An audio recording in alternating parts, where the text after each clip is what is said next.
তো গাইস তোমাদের করা ফানি কমেন্টস গুলো পড়বো, লেটস গো।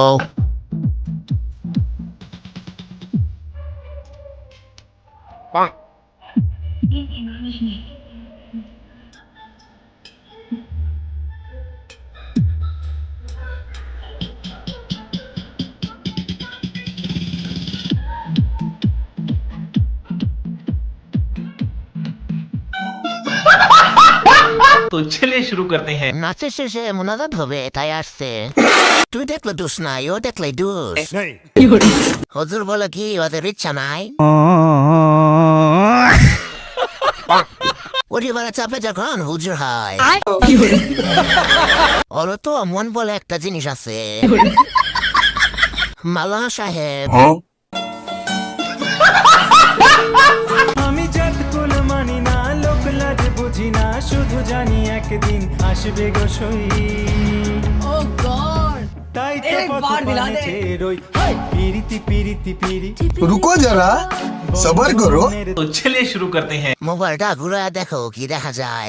तू समझा? हाँ। नहीं तू समझा नहीं। ফোন উল্টা করে ধরলাম, তাও কিছু দেখলাম না।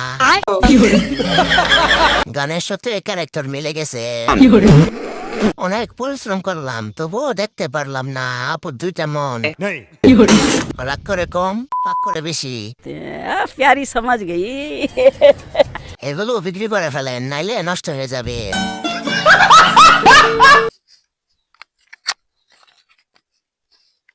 এই দেখেন কচু গাছ, এই কচু গাছ থেকে কচু হয়, লতা হয়, মুখি হয়, আবার কচু শাক খেয়ে আমরা বেঁচে থাকি, বুঝছো না? নিঃসন্দেহে তুই ঠিক কথা বলেছিস। तो चलिए शुरू करते हैं। এগিয়ে যাও, পাশে নেই। বাচ্চারা আমরা কি শিখতে পারলাম কমেন্টে বলে যাবেন। এই কচু গাছ থেকে কচু হয়, কচু গাছ থেকে আপেল হয়। बात तो सही है। এই দেখেন কচু গাছ, আপনি না বললে আমরা জীবনও জানতাম না। লতা হয়, মুখি হয়, আবার কচু শাক খেয়ে আমরা বেঁচে থাকি। অনেক শিক্ষণীয় ভিডিও, আগে এই বিষয়ে জানা ছিল না। পাখির কোনো দোষ নাই।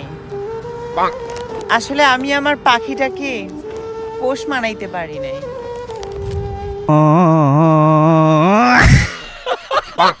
तो चलिए शुरू करते हैं। ভাই আপনি বিদেশ গেলেন কেমনে? মেডিকেল চেক করে নাই? नहीं কতই না ভাগ্যবান তার রুমমেট গুলো। পাখির কোনো দোষ নাই, তোমার বাহাত্তর লাখ নাই। আপনি নিজে তো পাখি। কিছু করার নেই, এটাই বাস্তব। নায়ক শাহরুখ খান বলে কি? আসলে আমি আমার পাখিটাকে পোষ মানাইতে পারি নাই। হাত দিয়ে যে চুল সরাইলো, চুল তো দেখলামই না আমি। পাখির কোনো দোষ নাই।